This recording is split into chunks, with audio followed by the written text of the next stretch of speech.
Model को देख सकते हैं। ठीक है, तो चलिए किस चैनल पे रहेगा वो मैं बता दूंगा, यूट्यूब पे ही है वो, मेरे नाम से ही है, उसकी डिटेल मैं ग्रुप पे भेज दूंगा। ठीक है, ओके सर। सो लेक्चर जो आज का है वो है एनडीटी। अभी तक मैंने जो सेकंड यूनिट का पोर्शन पढ़ाया है, so that was about testing of materials, है ना। तो उसमें मैंने आपको बहुत सारे टेस्ट के बारे में पढ़ाया होगा कि कैसे कैसे वो कंडक्ट होते हैं, लाइक एंजाइम टेस्ट, है ना, हार्डनेस। ठीक है, उसके बाद उन्होंने आपको फैटीग,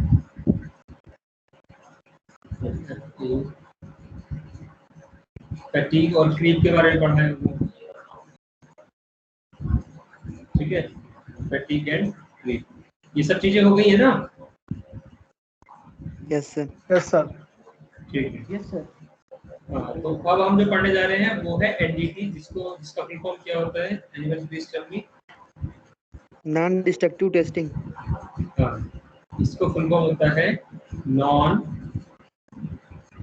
डिस्ट्रक्टिव टेस्टिंग। ठीक है, और अभी तक आपने जितने भी टेस्ट पढ़े हैं वो सारे के सारे कैसे हैं, डिस्ट्रक्टिव। ओके, ये सारे कैसे हैं, डिस्ट्रक्टिव। डिस्ट्रक्टिव और नॉन डिस्ट्रक्टिव में अंतर ये है कि जब आप डिस्ट्रक्टिव टेस्ट करते हो तो जिस स्पेसिमेन पे आप टेस्ट कर रहे हो, है ना, उसको आप यूज नहीं कर सकते, वो आपका डिस्ट्रॉय हो जाएगा। ठीक है, जिस भी स्पेसिमेन पे आप टेस्ट कर रहे हो, मान लो आपने एंजाइम टेस्ट किया तो आपका स्पेसिमेन कुछ इस शेप का होता है। ठीक है, इस तरह से स्पेसिमेन आप बनाते हो बेसिकली और फिर उस पर टेस्ट करते हो, है ना, वो टेंजाइल टेस्ट।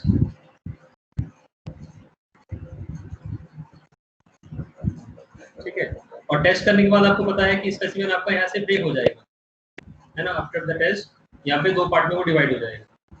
तो फिर ये किसी काम का बचा, फिर ये किसी काम का नहीं बचा, मतलब ये स्क्रैप हो गया। ठीक है, या इसको फिर से रिसाइकिल करके फिर यूज कर सकते, अब आप इसको डायरेक्टली कहीं पे यूज नहीं कर सकते, है ना। या उसके बाद आपने हार्डनेस भी टेस्ट किया है। ठीक है, सर तो पर मैंने जो पीपीटी पढ़ाई है उसमें हार्डनेस टेस्ट को नॉन डिस्ट्रक्टिव बताया गया है। मैं वही बताने जा रहा हूँ कि ऑल्दो जो हार्डनेस टेस्ट है उसमें इतना बड़ा डिस्ट्रक्शन नहीं होता है ना, लेकिन फिर भी इसको नॉन डिस्ट्रक्टिव तो नहीं बोल सकते। ओके, क्योंकि जो आपका स्पेसिमेन है उसकी सरफेस पर इंडेंटेशन किया जाता है ना। तो इंडेंटेशन मतलब मान लीजिए यहाँ पे ऐसे पॉइंट आ जाएगा छोटा सा। ठीक है, यहाँ पे छोटा सा पॉइंट आ गया, ऐसे इंडेंट हो गया, यहाँ पे एक पॉइंट आ गया। ठीक है, तो हम इसको एक रफ वे में तो यूज कर सकते हैं, रफ पर्पस में तो यूज कर सकते हैं, लेकिन अगर कहीं पर आपको प्रेसाइज एप्लीकेशन करना है, समझ रहे हो ना, प्रेसाइज एप्लीकेशन करना है तो फिर वहां यूज नहीं कर पाएंगे इसको।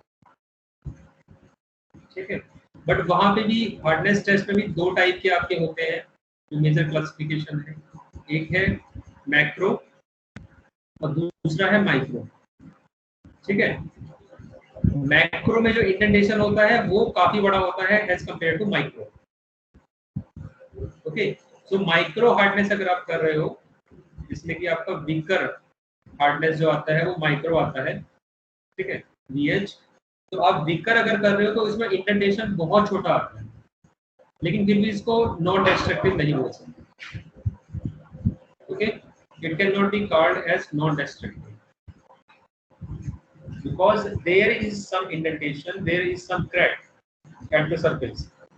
तो नॉन डिस्ट्रक्टिव का मतलब ये होता है कि उसमें कोई डिस्ट्रक्शन होना ही नहीं चाहिए। जैसे कि आप जो मैं आज आपको जो भी टेस्ट पढ़ाऊंगा, जब आप उनको देखोगे तो आपको इसमें मतलब जो हार्डनेस हो गया या बाकी टेस्ट हो गए, ठीक है, और जो नॉन डिस्ट्रक्टिव है उनमें आपको एक डिस्टिंक्ट डिफरेंस नजर आ जाएगा कि क्या है। Okay, so let's start. the NDT. So first of all, what is NDT? Okay, so it can be defined as that non-destructive testing is testing of materials for surface or internal flaws or metallurgical condition, ठीक है, without interfering in any way, ठीक है, interfering in any way with the integrity of the material and या यहाँ पे और लिख दिया है, चलिए और भी लिखते हैं, और its suitability, ठीक है, for service. ओके, तो एक तो या तो इंटेग्रिटी उसकी नहीं जानी चाहिए, इंटेग्रिटी का मतलब ये हो गया कोई भी उसमें रेस्ट्रिक्शन नहीं होना चाहिए, है ना, या फिर सुटेबिलिटी फॉर द सर्विस उसमें बनी रहनी चाहिए, ठीक है। तो जो आखिरी स्टेटमेंट है ये सुटेबिलिटी फॉर सर्विस, तो हार्डनेस टेस्टिंग में कहीं पर हम कह सकते हैं कि हार्डनेस टेस्ट करने के बाद भी जो हमारा स्पेसिमेन है वो कई बार सुटेबल रहता है फॉर द सर्विस, ठीक है, कई बार वो सुटेबल रहता है for the service in hardness testing. But उसके अलावा जितने भी टेस्ट होते हैं, आपकी टेंसाइल टेस्ट है, फटीग है, ठीक है, और आपका कंप्रेसिव टेस्ट है, इम्पैक्ट टेस्टिंग है, ठीक है, तो वो सारे के सारे कैसे हैं, डिस्ट्रक्टिव हैं। उसमें आपका जो स्पेसिमेन है या जो आपका पीस है वो अपनी इंटीग्रिटी भी लूज कर देता है और अपनी सुटेबिलिटी फॉर द सर्विस भी लूज कर देता है, ठीक है। Are you getting my point? Yes sir. So next slide. These are some types of NDT test. Okay. Different types of non-destructive testing methods. So first of them is radiography. Okay. Then magnetic particle crack detection. Okay. Then dye penetrant testing. Then ultrasonic flood detection. And then eddy current and electromagnetic testing. Okay. So these are some different types of NDT tests. Okay. So one by one we will go through all of them. So first of all, the radiography. Okay. So radiography means the X-ray, and the gamma ray. Okay. Here is the gamma ray. Okay. These two rays are used for detection और testing for the material, ठीक है। एक चीज और भी है जो मुझे पहले ही यहाँ पे मेंशन कर देना चाहिए, ठीक है, वो ये है कि जो एनडीटी होते हैं आपके एनडीटी, ठीक है, वो जनरली किसी प्रॉपर्टीज की वैल्यू नहीं देते, ठीक है, they don't give any value for any properties, ठीक है, और you can say that NDT are not completely, ठीक है, substitute for DT। DT मतलब destructive testing, मतलब NDT completely substitute नहीं है destructive testing के लिए। यानी आप ऐसे नहीं कह सकते कि आज से हम कोई भी DT नहीं करेंगे, कोई भी डिस्ट्रक्टिव टेस्ट नहीं करेंगे, सारा का सारा NDT करेंगे, ठीक है, क्योंकि NDT में हमें फायदा है, हमारा मटेरियल खराब नहीं होता, हम उसको फिर से सर्विस में यूज कर सकते हैं, ठीक है। बट आप ऐसा नहीं कर सकते क्योंकि दोनों का अपना अपना एरिया ऑफ स्कोप है। ओके, अगर आपको मान लीजिए यंग मॉडुलस E की वैल्यू निकालनी है, ठीक है, तो हमारे पास ऐसा कोई भी NDT नहीं है जो हमें यंग मॉडुलस E की वैल्यू दे, ठीक है। We have to conduct the tensile test on UTM. That's the only option we have. Okay. क्या हमें फिर हार्डनेस की वैल्यू निकालनी है इवन, ठीक है। So we don't have any NDT to have the value of hardness. What we have only the destructive test, which are Fresnel number and Rockwell number and Beaker number. So we have to conduct only them. Okay. Similarly for toughness, we have to conduct the Izod and Charpy test, and that methods or those methods will give you the value of that hardness and toughness. Toughness. Okay. So basically, then why we conduct NDT? If again for the properties we have to go to the destructive test, then why we conduct the NDT or non-destructive testing? So the most important reason for conducting the NDT is this: to detect the flaws in the material. Okay. The most important reason for conducting the NDT is to detect the flaws or defect in the materials. ठीक है, और specific, ठीक है। सबसे important reason यही है कि हमारे पास अगर कोई मटेरियल है ना, जिसको हम कहीं पर भी यूज करते हैं, ओके, और इसमें कुछ इम्प्योरिटी है, मान लीजिए सरफेस पे क्रैक है, अंदर कोई इम्प्योरिटी है, ठीक है। तो अगर हमें इसका पता लगाना है कि इसमें कितनी इम्प्योरिटी है, क्रैक क्या है, कितना है, ठीक है, तो उसके लिए हम एनडीटी करते हैं। For that we do NDT, we don't do NDT for, जी हाँ सर। आपने बोला ये एनडीटी वैल्यू नहीं देता, तो कैसे हम लोग डिटेक्ट करेंगे कि हाँ ये कितना इसमें डिफेक्ट है? कितना इसमें डिफेक्ट है, उसका एनालिसिस हम कर सकते हैं, ठीक है। वैल्यू नहीं देता का मतलब है कि कोई प्रॉपर्टीज की वैल्यू नहीं देता। तो मैंने अभी फॉर एग्जांपल आपको बताया है कि यंग मॉडुलस ई है, हार्डनेस है, ठीक है, या टफनेस है ना। तो जब हम डीटी करते हैं तो हमें इन प्रॉपर्टीज की वैल्यू मिलती है सीधे सीधे, ठीक है। तो हम इन प्रॉपर्टीज की वैल्यू एनडीटी से नहीं ले सकते, मेरा कहने का मतलब ये है। Are you getting my point? जो मेन रीजन है एनडीटी करने का वो है टू डिटेक्ट द फ्लॉज और डिफेक्ट्स इन द मटेरियल, ठीक है। अब फ्लॉज और डिफेक्ट्स तो डिफरेंट काइंड के होते हैं, there are different types of flaws and defects, okay. मान लीजिए स्लैग है, ठीक है, क्रैक है, क्रैक भी सरफेस है, सरफेस पर है या इंटरनल है, ठीक है, या फिर कोल्ड शट है, ठीक है, कोल्ड शट है, या फिर इम्प्रॉपर इंक्लूजन है। ये क्या है? डिफरेंट टाइप्स ऑफ डिफेक्ट्स है, ओके। तो ये सारे डिफेक्ट्स अगर हमें देखने हैं कि मटेरियल में कहाँ है और कितने हैं, तो वो हमें एनडीटी से मिल जाएगा, ठीक है। मतलब ये नहीं है कि कोई वैल्यू नहीं मिलेगी, कुछ मिलेगा ही नहीं, मतलब मिल जाएगा, ऐसी बात नहीं है। कि मान लीजिए इस सरफेस पर डिफेक्ट है, यहाँ पर ये एक छोटा डिफेक्ट है, यहाँ पर एक बड़ा डिफेक्ट है, ठीक है। तो जब हम एनडीटी करेंगे तो हमें इतना तो पता चल जाएगा कि भाई यहाँ पे जो डिफेक्ट है वो उसका जो डायमेंशन है वो ये है, और यहाँ का जो डिफेक्ट है उसका डायमेंशन ये है, ठीक है। इतना तो हमें पता चल जाएगा। बट जो मैं डिफरेंस बता रहा था वो इन प्रॉपर्टीज के पॉइंट ऑफ व्यू से बता रहा था, कि मतलब कोई सोच सकता है कि भाई ये भी टेस्टिंग है, ये भी आपका वैल्यूज दे सकता है, हम क्या ई की, हार्डनेस की और टफनेस की वैल्यू यहाँ से निकाल सकते हैं? तो नहीं निकाल सकते। तो बेसिकली ये है कि these are not substitute for extractive test,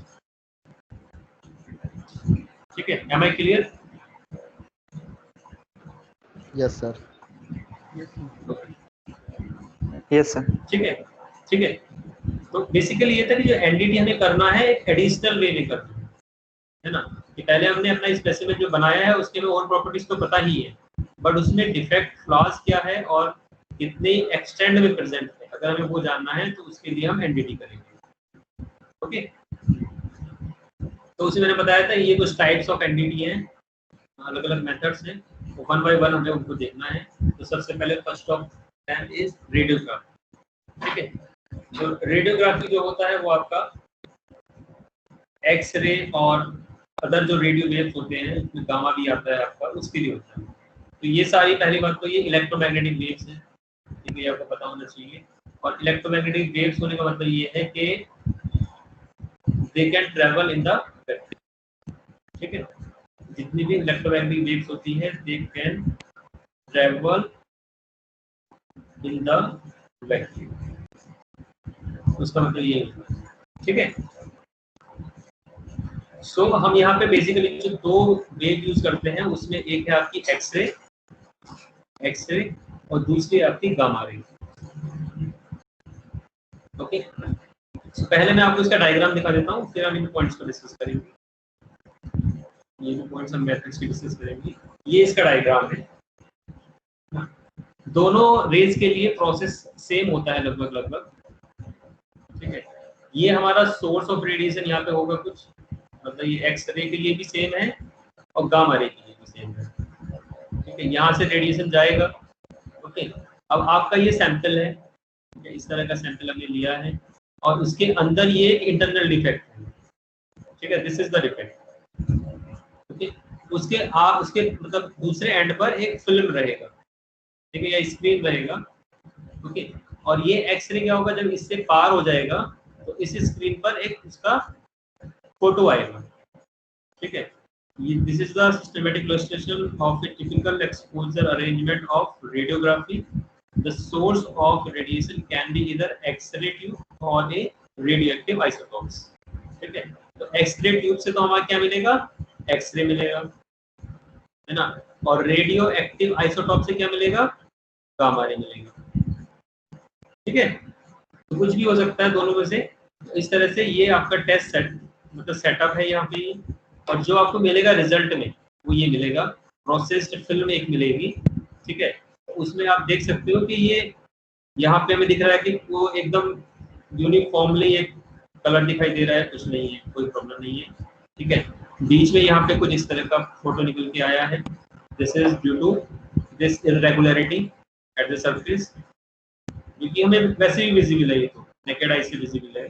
ठीक है, बट जो हमें नेकेड आई से विजिबल नहीं है वो ये वाला डिफेक्ट, उसके प्लेस पे ये इस तरह का अलग कलर का एक सरफेस यहाँ पे हमें जो हमें फिल्म देंगे उस पे दिखाई दे जाएगी। ठीक है, और इसी से हम एनालिसिस कर लेंगे कि ये जो डिफेक्ट है ये सरफेस से कितना दूर है और कितने साइज का है। ठीक है, सो ये तो होता है कि किस तरह से ये पूरा टेस्ट कंडक्ट होगा।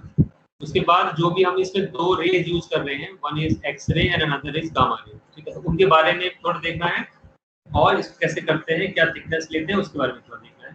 ठीक है, so one by one, this technique is suitable for detection of internal defect in ferrous and non ferrous metals and other material. ठीक है, तो यही इसका एडवांटेज भी हो जाएगा कि जो आपका रेडियोग्राफी है, ठीक है, वो सारे मटेरियल के लिए आप कर सकते हो, for all the materials.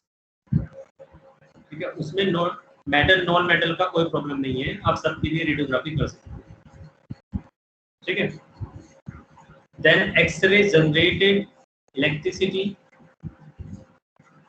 X ray generated electrically and gamma ray emitted from radioactive isotopes.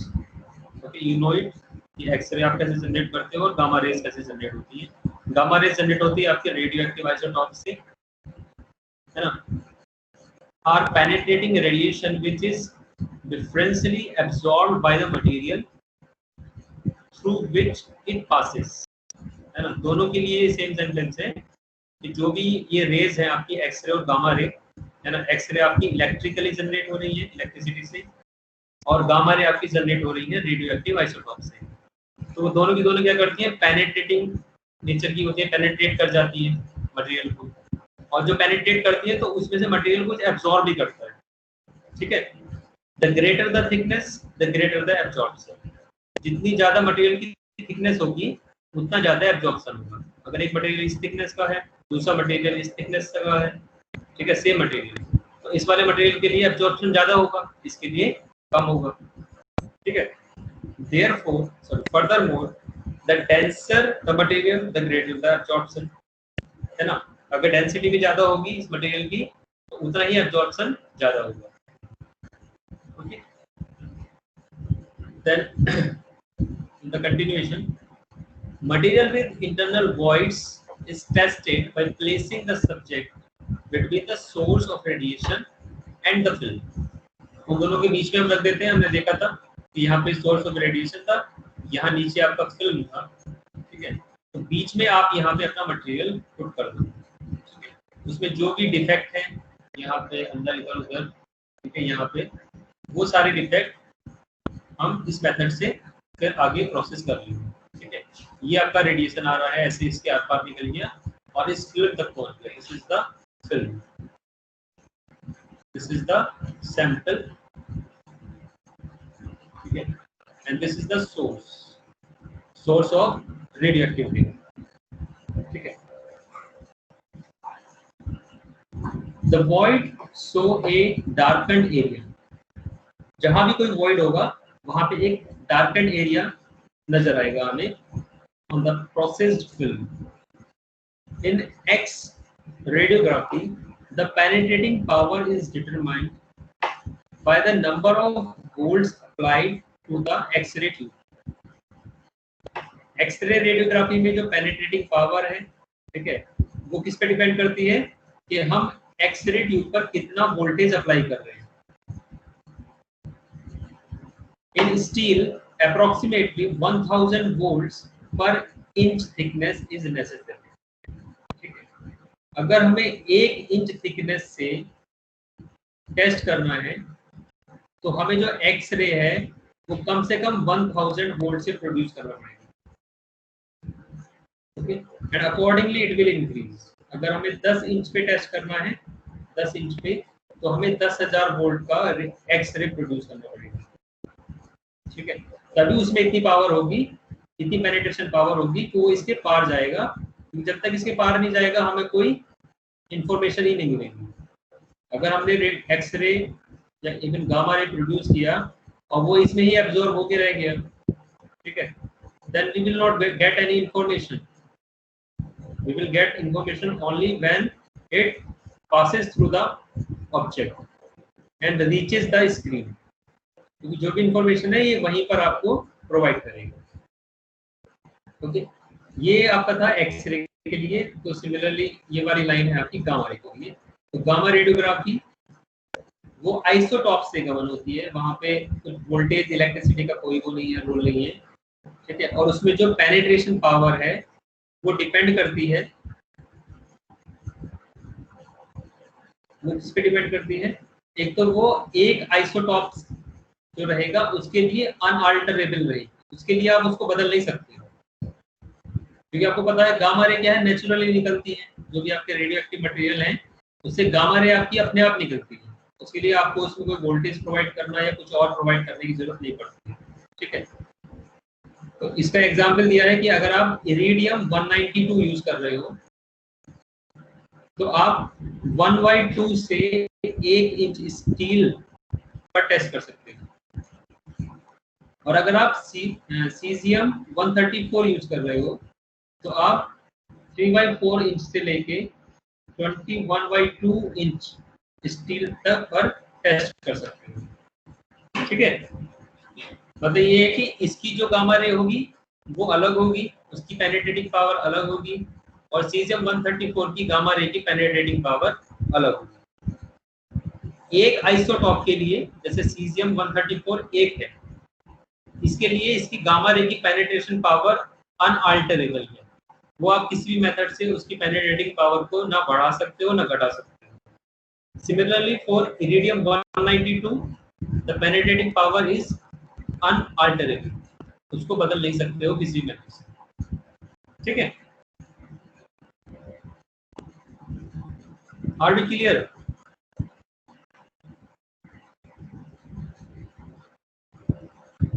Yes. Okay. How many students are there?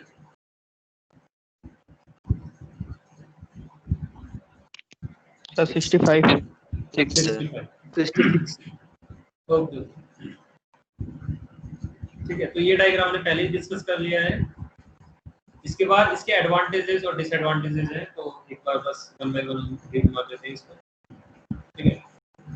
तो इंफॉर्मेशन जो मिलती है इसमें पिक्चोरियली मिलती है, मतलब एक फोटो मिलेगा हमें, जैसे हम कैमरे के आगे खड़े होते हैं तो हमें एक फोटो मिलता है, उस फोटो में ही हमें पता लगता है कि कौन कहाँ खड़ा है, ठीक है, कहाँ पर पेड़ है, कहाँ पर बादल है, ओके, कहाँ पर चिड़िया है, जो भी है, तो वो इन्फॉर्मेशन हमें एक पिक्टोरियल वे में मिलती है in case of radiography.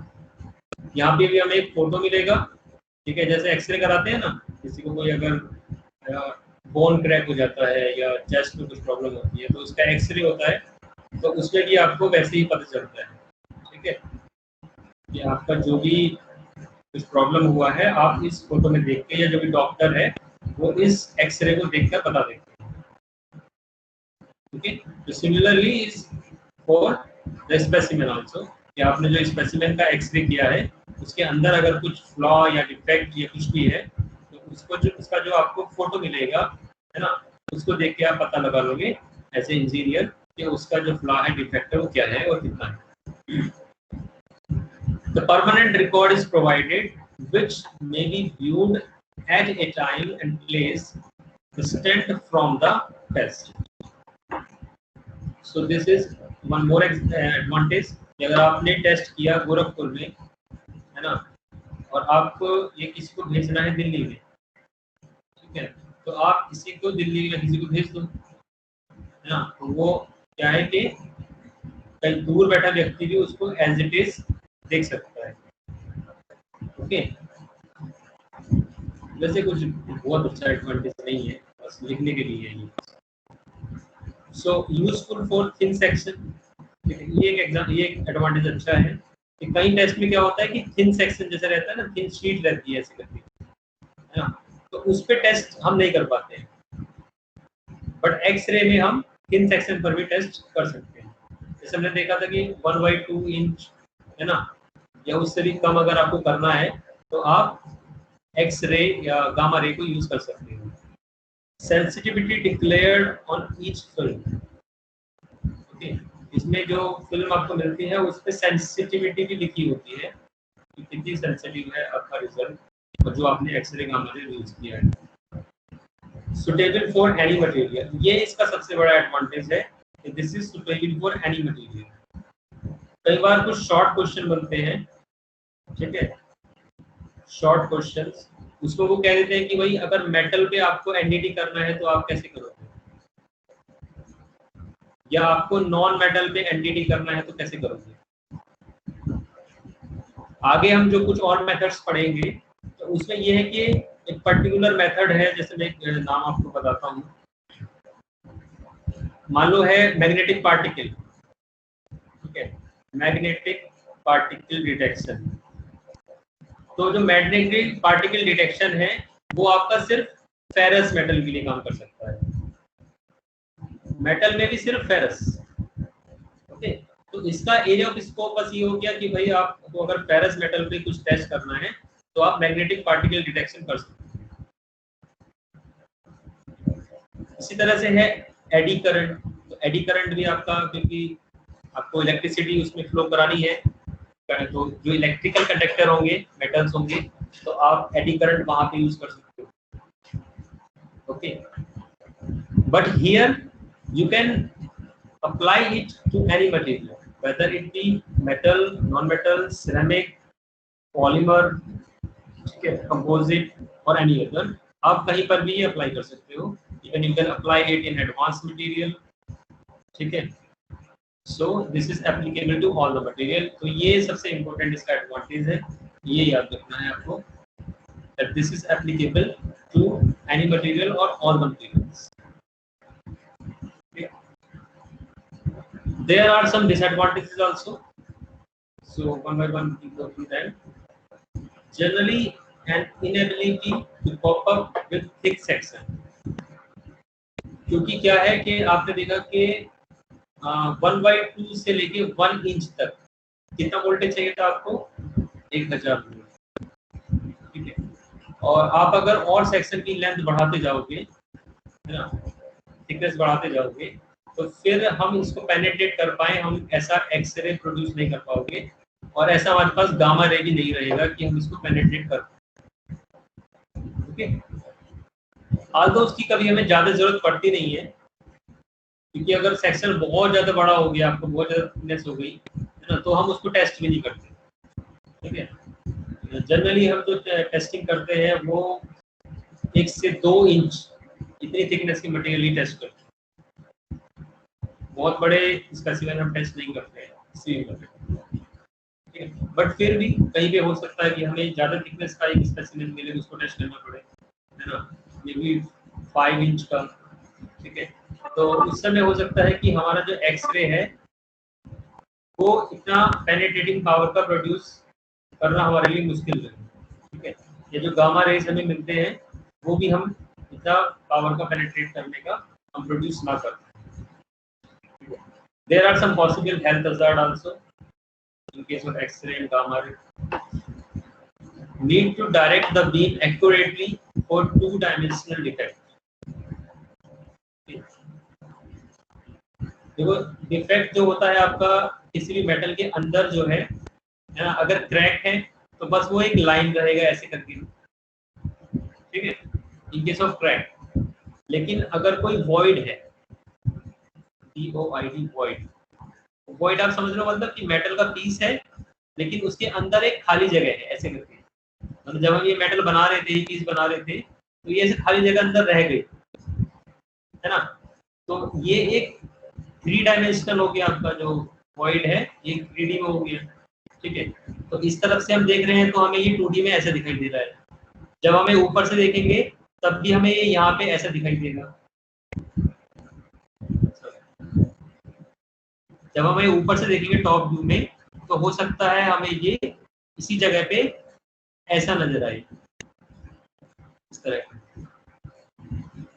Okay, सो हमें क्या करना पड़ेगा, जब हम एक्सरे या गामा रे कर रहे हैं तो हमें ये डिसाइड करना पड़ेगा कि हम टॉप सरफेस से करें या फिर फ्रंट सरफेस से करें।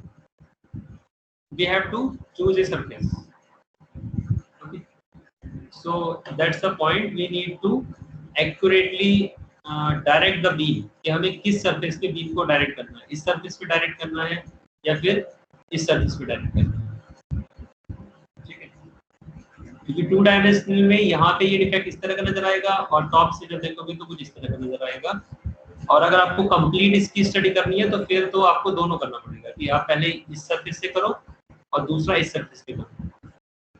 ठीक है, जैसे आपने कभी अगर एक्सरे करवाया हो अपना, एक बार एक्चुअली मेरी उंगली में थोड़ा ऐसे बॉल लग गया था, ठीक है, तो ये टॉप से ऐसे मुड़ गई थी, बैंड हो गई थी अपनी उंगली, ये अभी भी मतलब सीधी नहीं हुई है अभी। ओके, तो जब मैंने इसमें एक्सरे करवाया था तो पहले उन्होंने ऐसे हाथ को सीधा रखवाया, ठीक है, तब एक्सरे किया, फिर इसको थोड़ा सा ऐसे साइड से ऐसे रखा और फिर एक्सरे किया। ठीक है, क्योंकि टॉप से जब कर रहे हैं तो आपको जब इस वाले सरफेस में कोई डिफेक्ट है तो उसकी आपको इंफॉर्मेशन मिलेगी, जब साइड से कर रहे हो तो साइड में आपको दूसरा एंगल पे क्या डिफेक्ट है उसकी इंफॉर्मेशन मिल जाएगी। ठीक है, तो दोनों से जब आपने कर दिया तो आपको एक कंप्लीट इंफॉर्मेशन मिल गई कि जहां भी प्रॉब्लम है आप उसको एक सही से एनालाइज कर सकते हो। Then film processing and viewing facilities are necessary as is an exposure compound. Film processing and viewing facility, क्योंकि आपके जो एक्सरेज होते हैं वो भी हर कोई नहीं देख सकता। अगर आपने कोई एक्सरे कराया है तो आप उससे पूरा देख के नहीं बता सकते that there is this problem or that problem, है ना। For that you need an expert who can review or view these x-rays. Okay, not suitable for automation unless the system incorporates fluoroscopy with an image intensifier or other electronic aids. Automation के लिए ये suitable नहीं है। ठीक है, जैसे हम कुछ मेथड्स में अगर ऑटोमेशन अप्लाई कर सकते हैं लेकिन इस मेथड में ऑटोमेशन अप्लाई नहीं कर सकते। अगर अप्लाई करना है आपको तो आपको इन पर फ्लोरोस्कोपी लगाना पड़ेगा इमेज इंटेंसिफायर के साथ, और कुछ अदर इलेक्ट्रॉनिक एड्स लगाने पड़ेंगे, है ना। तो ये पॉइंट आपको जितना समझ में आ रहा है ठीक है, नहीं आ रहा तो जिस इसको थोड़ा दिमाग में रखना है कि ऑटोमेशन के लिए सुटेबल नहीं है एक्सरे या गामा रे जो radiography, not suitable for surface defect also. Okay, surface defects के लिए भी उतना सुटेबल नहीं है, ठीक है, कर सकते हो बट उतना सुटेबल नहीं है। No indication of depth of a defect below the surface. Depth का वैसे हम थोड़ा आइडिया लगा सकते हैं, है ना, बट उसका कुछ क्लियर इंडिकेशन नहीं मिलता इसमें। जैसे जो हमने ये दिखाया है इसका सेटअप, तो इसमें यहाँ पर आपका ये जो डिफेक्ट है वो इस जगह है, यानी टॉप सरफेस से इतना दूर है ना। बट जब हम इसका ये देखेंगे, फिल्म देखेंगे, तो उसमें हमें डिफेक्ट यहाँ पे नजर आ गया ऐसे, बट इसमें हमें ये पता नहीं चल रहा कि ये इस सरफेस से कितना दूर है। ये तो हमने इस फोटो में दिखा दिया है, बट बेसिकली तो क्या होता है कि ये भी आपका छिपा हुआ है, ये भी हमें दिख नहीं रहा है, ठीक है। बेसिकली तो जब आप किसी अलग स्पेसिमेन पे करोगे तो वो कुछ इस तरह का आपका होगा, उसमें आपको कुछ अंदर थोड़ी दिखाई देगा अंदर क्या है क्या नहीं है, ओके। जब आप ये एक्सरे कर लोगे, इसके ऊपर यहाँ पे सोर्स लगाओगे, यहाँ पे फिल्म लगाओगे, तो उसके बाद जो आपको रिजल्ट मिलेगा इन पिक्चोरियल फॉर्म, तो उसमें आपको कुछ कई जगह जगह ये इस तरह से डार्कन सर्किल नजर आएंगे, ठीक है, छोटे छोटे इधर उधर ऐसे ऐसे ये नजर आएंगे।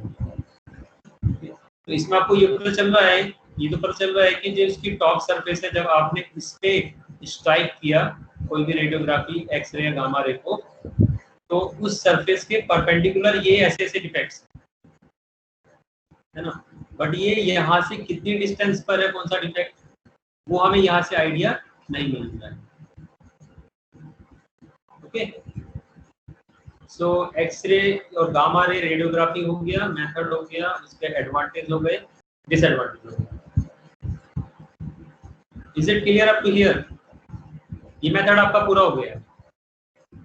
Yes sir. ठीक है। उसके बाद अगला मेथड है आपका magnetic particle crack detection. So let us start on this magnetic particle crack detection. ये भी बहुत सिंपल सा है। So this method is suitable for detection of surface and near surface discontinuities in magnetic materials only. इसके साथ condition applied है magnetic materials, mainly ferritic steel and iron, क्योंकि आपके जो फेरस, जितने भी फेरस मेटल होते हैं, फेरस अलॉय होते हैं, वो सारे के सारे मैग्नेटिक होते हैं, ठीक है। तो इस मेथड के साथ कंडीशन, एक प्री कंडीशन अप्लाइड है that material should be magnetic in nature, okay. अब ये मेथड कैसे वर्क करता है वो हम देखते हैं। इसका प्रोसीजर है ना, वो प्रोसीजर में पढ़ना पड़ेगा पूरा, कुछ लाइन से उसकी, तो वो एक बार हम पढ़ लेते हैं, देन फिर हम उसको समझेंगे, ठीक है। So the principle is to generate magnetic flux in the article to be examined, okay, with a flux line running along the surface at right angles to the suspected defects, okay। so ये क्या बोल रहे हैं कि right angle to the suspected defect, इसका मतलब ये है कि जैसे ये आपका specimen, this is your specimen, यहाँ पे इसमें डिफेक्ट्स है, ये इसका क्रैक है, यहाँ पे एक क्रैक यहाँ पर है, एक क्रैक यहाँ पर। तो अगर क्रैक की डायरेक्शन इस तरह से है, तो जो आप मैग्नेटिक फील्ड या मैग्नेटिक फ्लक्स इसमें जनरेट करोगे, उसकी डायरेक्शन इसके परपेंडिकुलर यानी ऐसे ऐसे होनी चाहिए, इस डायरेक्शन ऐसे होना चाहिए। मैग्नेटिक फील्ड या मैग्नेटिक फ्लक्स की एक डायरेक्शन होती है ना, वो ऐसे भी हो सकता है या ऐसे भी हो सकता है, वर्टिकल भी हो सकता है। तो अगर आपको डिफेक्ट वर्टिकल वाले देखने हैं तो आपको horizontal field, horizontal flux apply करना पड़ेगा, उसकी डायरेक्शन ऑफ फील्ड ये हो।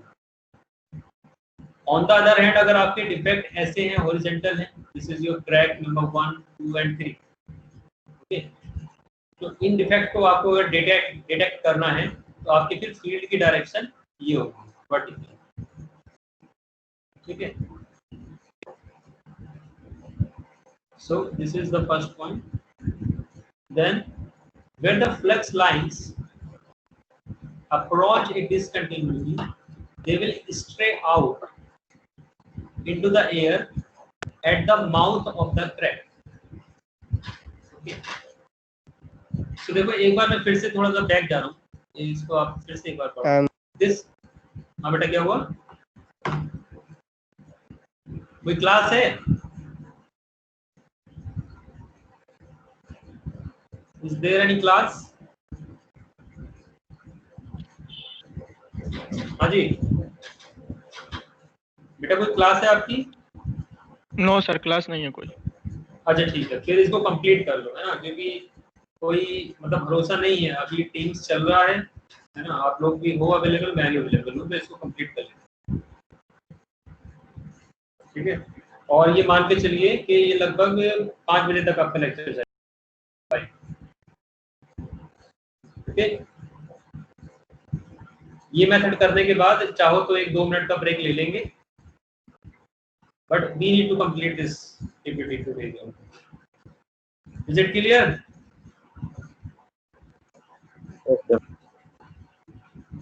ओके,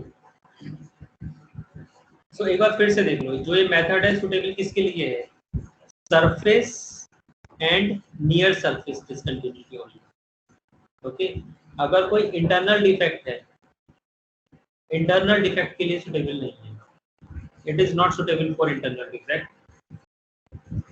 सो दैट्स व्हाई यहाँ पे जो हम कह रहे हैं कि जहां पर आपकी डिसकंटिन्यू होगी या आपका कोई भी डिफेक्ट क्रैक होगा, है ना, तो वहां क्या होगा, ये जो फ्लक्स लाइंस हैं ये स्ट्रे आउट हो जाएंगी into the air at the mouth of the crack. यानी कि ये अगर कोई सरफेस है आपके पास, यहाँ पे कोई क्रैक है इस डायरेक्शन में, ठीक है, तो आप पहली बात तो अगर क्रैक इस डायरेक्शन में है तो आप मैग्नेटिक फील्ड इस डायरेक्शन में अप्लाई करोगे, ओके। तो जब मैग्नेटिक फील्ड आपका यहाँ पे आएगा क्रैक के माउथ पर, ठीक है, तो वो थोड़ा सा स्ट्रे आउट हो जाएगा इन द एयर, ऐसे करके, ठीक है। ऑन द अदर हैंड अगर आपका क्रैक इस डायरेक्शन में है, ऐसे है, तो आप मैग्नेटिक फील्ड ऐसे अप्लाई करोगे, और जब ये मैग्नेटिक फील्ड आपका इस क्रैक के पास आएगा, इसके माउथ पे आएगा, तो ये ऐसे स्ट्रे आउट हो जाएगा in the air. Is it clear? The first point is most important. तो ये समझ में आ गया तो आपको इसका मेथड समझ में आ गया कि ये कैसे वर्क करता है।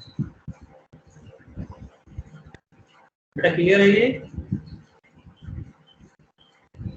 सर रिपीट कर दीजिए। रिपीट कर,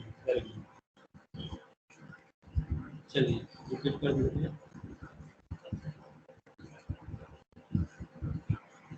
देखो हम क्या बोल रहे हैं कि पहली बात तो हम इसमें जो फ्लक्स अप्लाई करते हैं, ये मैग्नेटिक फील्ड अप्लाई करते हैं, तो जो क्रैक है उसके परपेंडिकुलर अप्लाई करते हैं। यहाँ पे क्रैक आपके ऐसे इस तरह से है, तो मैग्नेटिक फील्ड आप कैसे अप्लाई कर रहे हो? इसके परपेंडिकुलर ऐसे, ठीक है, इस डायरेक्शन में, ओके। यहाँ पर जो क्रैक है वो आपकी हॉरिजॉन्टल है, ठीक है, तो आप मैग्नेटिक फील्ड कैसे अप्लाई कर रहे हो? वर्टिकल डायरेक्शन में। पहले तो ये चीज समझिए। उससे पहले बात ये है कि जो ये मेथड है ये आपका सुटेबल है for surface defect only, okay. यानी सरफेस के ऊपर जो डिफेक्ट होगा, अगर ये क्रैक है तो ये सरफेस के ऊपर है, तो ही आप इस मेथड से डिटेक्ट कर सकते हो। अगर यही क्रैक आपका इसके अंदर कहीं होगा, ठीक है, इसके अंदर यहाँ पे कहीं होगा, तो आप इस मेथड से फिर उसको डिटेक्ट नहीं कर पाओगे। पहले तो ये चीज आपको याद रखनी है, ओके। अब उसके बाद वो डिफेक्ट किस डायरेक्शन में ओरिएंटेड है उसी के हिसाब से आप मैग्नेटिक फील्ड अप्लाई करोगे, that's it. Magnetic field apply करने का क्या मेथड है वो हमें डिस्कस नहीं करना, वो आपने पहले पढ़ रखा होगा। अगर आप उसको भूल भी गए हो तो एक बार थोड़ा सा देख लेना, 12th क्लास का रिवाइज कर लेना, ठीक है। बट यहाँ के लिए सिर्फ इतना है कि मैग्नेटिक फील्ड की डायरेक्शन आपको अप्लाई करनी है according to the orientation of the defect और द क्रैक। क्योंकि क्रैक भी क्या है आपका वन टाइप ऑफ डिफेक्ट है। सरफेस में आपका जैसे क्रैक आ गया यहाँ पे इस तरह से, तो आप मैग्नेटिक फील्ड कैसे अप्लाई करोगे, ऐसे अप्लाई करोगे। ठीक है, अगर सरफेस में आपका डिफेक्ट आ गया इस तरह से, तो मैग्नेटिक फील्ड कैसे अप्लाई करोगे, इस तरह से अप्लाई करोगे। ओके, अब देखिए मैग्नेटिक फील्ड आपने अप्लाई कर दिया, जो फ्लक्स लाइन है उनकी डायरेक्शन आपने अप्लाई कर दी। उसके बाद जो ये फ्लक्स लाइंस हैं वो डिसकंटिन्यूटी के जब पास में जाएंगी, अप्रोच करेंगी, तो वो they will stray out into the air at the mouth of the crack. यानी जहाँ पे आपका क्रैक है, ठीक है, जैसे ये क्रैक है यहाँ पे, तो ये मैग्नेटिक लाइन इस तरह से जा रही थी। अब वो यहाँ से जब पार तो नहीं हो पाएगी, मैग्नेटिक लाइन इस तरह से ऐसे पार नहीं हो सकती है। ठीक है, तो वो यहाँ से ऐसे स्ट्रे आउट हो जाएगी एयर में, ऐसे जाएगी। ठीक है, इस तरह से निकल जाएगी जहाँ जहाँ तक आपका क्रैक है। जैसे ये ऊपर बहुत इसके लिए दूर पड़ गया तो ये इधर को नीचे चली जाएगी यहाँ पे। ओके, सो आपका जो मेथड वर्क करता है वो यहीं से इसकी मेथडोलॉजी निकल के आती है कि जब ये इस तरह से स्ट्रे आउट हो रहा है ना, तो ये जो आपके दो पॉइंट हैं, this point and this point, ये दोनों पॉइंट आपके क्या बन जाएंगे, मैग्नेटिक पोल बन जाएंगे। ठीक है, ये दोनों पॉइंट और ये पॉइंट आपके क्या बन जाएंगे, मैग्नेटिक पोल बन जाएंगे, नॉर्थ एंड साउथ। ओके, इसको आगे बढ़ते हैं। The cracked edge becomes magnetic attractive poles north and south. Okay, these have the powder to attract finely divided particles of magnetic material such as iron filling. Okay, तो अब हम क्या करेंगे कि यहाँ पे एक आयरन का पाउडर, ठीक है, आयरन पाउडर अप्लाई करेंगे। ठीक है, आयरन होता है वो पाउडर फॉर्म में भी होता है हमारे पास, उसका हम पाउडर बना लेते हैं, है ना। अप्लाई करना मतलब इसके ऊपर उसको डाल दो, ऐसे ऐसे आपने सारे सरफेस पे डाल दिया। ओके, तो जब आप इस आयरन पाउडर को पूरी सरफेस पे डाल दोगे तो सबसे ज्यादा कहाँ पे वो चिपकेगा, इस जगह पे चिपकेगा, क्योंकि यहाँ पे क्या है, मैग्नेटिज्म है ना, इस जगह पे क्या है, मैग्नेटिज्म है, तो यहाँ पे वो चिपक जाएगा इजीली। बाकी जगह भी आप एक बार डाल के देखोगे, ट्राई करोगे, क्योंकि आपको थोड़ी पता है कि कहाँ पे मैग्नेटिक डाइपोल बना, कहाँ पे नहीं बना। लेकिन जहां पर मैग्नेटिक डाइपोल नहीं बना तो वहां पे जब उसको आप ऐसे हटाओगे तो वो इजीली वहां से हट जाएगा, बट यहाँ से वो नहीं हटेगा। तो यहाँ पे आपको पता चल गया कि इस जगह पे एक डिफेक्ट है, क्योंकि यहाँ पे आपका मैग्नेटिज्म जनरेट हो रहा है, और मैग्नेटिज्म जनरेट क्यों हो रहा है उसका मेथड हमने देख लिया। ठीक है, तो इस तरह से हम ये वाला टेस्ट करते हैं जिसको बोलते हैं मैग्नेटिक पार्टिकल क्रैक डिटेक्शन। अब देखो नाम ही देख लो, क्योंकि इसमें बेसिकली ज्यादातर हम क्या कर सकते हैं, क्रैक ही डिटेक्ट कर सकते हैं। अगर यहाँ पे कोई इम्प्योरिटी होगी सरफेस पर तो उसमें भी मतलब उतना अच्छे से काम नहीं कर पाएगा। ठीक है, क्योंकि हो सकता है इम्प्योरिटी से पार निकल जाए, ऐसे ये स्ट्रे आउट हो ही ना एयर में, है ना। क्योंकि जब तक ये मैग्नेटिक डाइपोल नहीं बनेगा तब तक हम यहाँ पे ये टेस्ट कंडक्ट नहीं कर सकते। अगर वहीं ये डिफेक्ट आपका सरफेस के अंदर होगा, यहाँ पे होगा, तो हम कुछ कर ही नहीं सकते इस मेथड में। ठीक है, this method is not suitable for that. So this method is suitable only for magnetic material and with the surface defect, और उसमें भी सरफेस पे आपका जब क्रैक हो तो उसको देखने के लिए हम इसमें कर सकते हैं। ठीक है, and the last point is usually these particles are of iron oxide of iron oxide के होते हैं, और उनका साइज कितना होता है, 20 से 30 माइक्रोन का होता है। Are suspended in liquid which provide mobility to the particle on the surface of the test specimen, test piece, assisting their migration to the cracked edge. Okay. However, in some instances they can be applied in the dry powder form also. So हम जो magnetic particle, iron oxide जो apply कर रहे हैं बाद में, जब आपका वो मैग्नेटिक डाइपोल क्रिएट हो गया, जैसे सरफेस था यहाँ पे क्रैक था, है ना, यहाँ पे डाइपोल बन गया, नॉर्थ साउथ बन गया, तो जब आप इसके ऊपर फिर क्या करोगे, मैग्नेटिक पाउडर अप्लाई करोगे, वो आप कौन सा करोगे, आयरन का ऑक्साइड करोगे, आयरन ऑक्साइड। तो आयरन ऑक्साइड एक तो आप कर सकते हो कि पाउडर है, उसको एक लिक्विड में आपने मिला लिया, ऐसे ऐसे मिक्स कर लिया, ठीक है, और फिर आप उस लिक्विड को इस पूरी सरफेस पे अप्लाई करो। ठीक है, इस तरह से भी कर सकते हो, और दूसरा ये कि आप इसमें पाउडर भी आप कर सकते हो, है ना, जो आपको सुटेबल लगे वो कर सकते हो। लिक्विड अप्लाई करने का एडवांटेज ये होगा क्योंकि पाउडर आपके पास लिमिटेड रहेगा, है ना। जब आप उस लिक्विड में मिला लोगे, मान लो 1 लीटर पानी में आपने 100 ग्राम पाउडर मिला लिया, तो अब आप इसको ज्यादा सरफेस पे इसको अप्लाई कर सकते हो, ज्यादा बड़ी सरफेस पे अप्लाई हो सकता है ना। और अगर आप सिर्फ 100 ग्राम पाउडर इस पे अप्लाई कर रहे हो तो आपको अप्लाई करना थोड़ा सा difficult. This is all about the procedure. ये मैंने पहले बता दिया कि यहाँ पे क्या हो रहा है। ये सिर्फ डायरेक्शन और क्रैक का ओरिएंटेशन, इस चीज का यहाँ पे पूरा फिगर के माध्यम से हमने बताया है।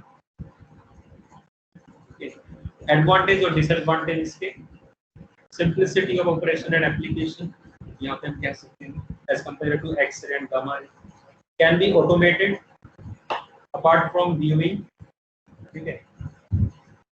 मतलब उसके अलावा जितना भी इसका प्रोसीजर है वो आप ऑटोमेटेड कर सकते हो यहाँ पे, क्योंकि यहाँ पे आपको मैग्नेटिक फील्ड अप्लाई करना है और उसके बाद उसके ऊपर पाउडर आयरन ऑक्साइड अप्लाई करना है इन द पाउडर फॉर्म और लिक्विड फॉर्म। लेकिन उसके बाद जब उसको व्यू करना है तो वो काम आपको ऑटोमेशन नहीं हो पाएगा, ठीक है। उसके अलावा जितना है उसको ऑटोमेट कर सकते हो। दो modern development in the automatic defect recognition can be used in parts of simple geometry, for example billets and bars. In this case, a special camera captured the defect indication image and processed it for further display and action. Okay, तो मतलब कुछ modern method से आप यहाँ पर भी automation apply कर सकते हो। व्यूइंग मतलब जब आपने टेस्ट कर लिया, है ना, यहाँ पे आपने सरफेस पे पाउडर भी अप्लाई कर दिया, अब आपको व्यू करना है, देखना है कि भाई कहाँ पे डिफेक्ट है ना। तो देखने के लिए आप ऑटोमेशन अप्लाई नहीं कर सकते हो, बट कुछ मॉडर्न डेवलपमेंट है जिसकी हेल्प से आप वहां पर भी ऑटोमेशन अप्लाई कर सकते हो, ठीक है। कैमरा वगैरह लगा लोगे, स्पेशल एक कैमरा लगाओगे, ठीक है, इमेज प्रोसेसिंग करके आप देख सकते हो। उसके बाद कुछ डिसएडवांटेजेस हैं इसके, तो उसमें से पहला तो है कि this is restricted to ferromagnetic materials only, और दूसरा है restricted to surface and near surface defect. So ये दोनों तो आपको याद रहने ही चाहिए। सो मेरे ख्याल से अब ये मेथड भी आपका कंप्लीट हो गया, ठीक है। दो मेथड हमने देख लिए, वन इज एक्सरे और radiography and then other is magnetic particle crack detection. So it should be clear up to this point and the time is 4:25। Okay, so we can have a break of 2 minutes, and after 2 minutes we will start from dye penetrant testing. If you have any question you can ask.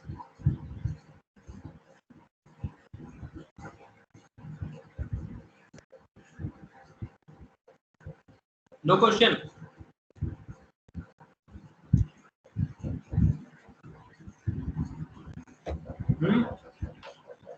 कोई सवाल नहीं किसी का भी? Sir हाँ जी बताइए।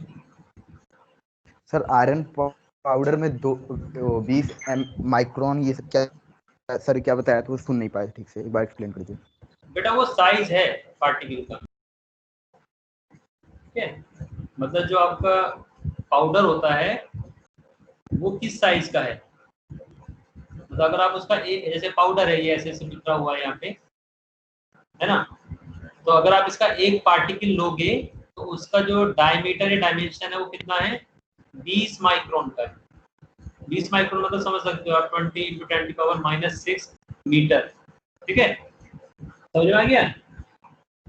तो इतने साइज का पाउडर आपको लेना है, इतने साइज का पाउडर आप लोगे तो इफेक्टिवनेस आएगी, ओके। क्योंकि जो आप सरफेस की क्रैक देखने जा रहे हो, अगर वो क्रैक इतने बड़े हैं, है ना, कि आप खुद ऐसी देख ले रहे हो, तो फिर तो ये मेथड टेस्ट करने का कोई मतलब ही नहीं है। बट हम ये जो मेथड या टेस्ट कर रहे हैं वो उन वाले क्रैक्स के लिए कर रहे हैं जो हमें नेकेड आई से या किसी और चीज से नहीं दिख सकते, ठीक है। तो जब आप माइक्रो लेवल का पाउडर अप्लाई करोगे तभी तो आपको माइक्रो लेवल के डिफेक्ट नजर आएंगे। समझ में आ रहा है? Yes sir. ठीक है, सो ये उसी की पाउडर की साइज की बात कर रहे हैं।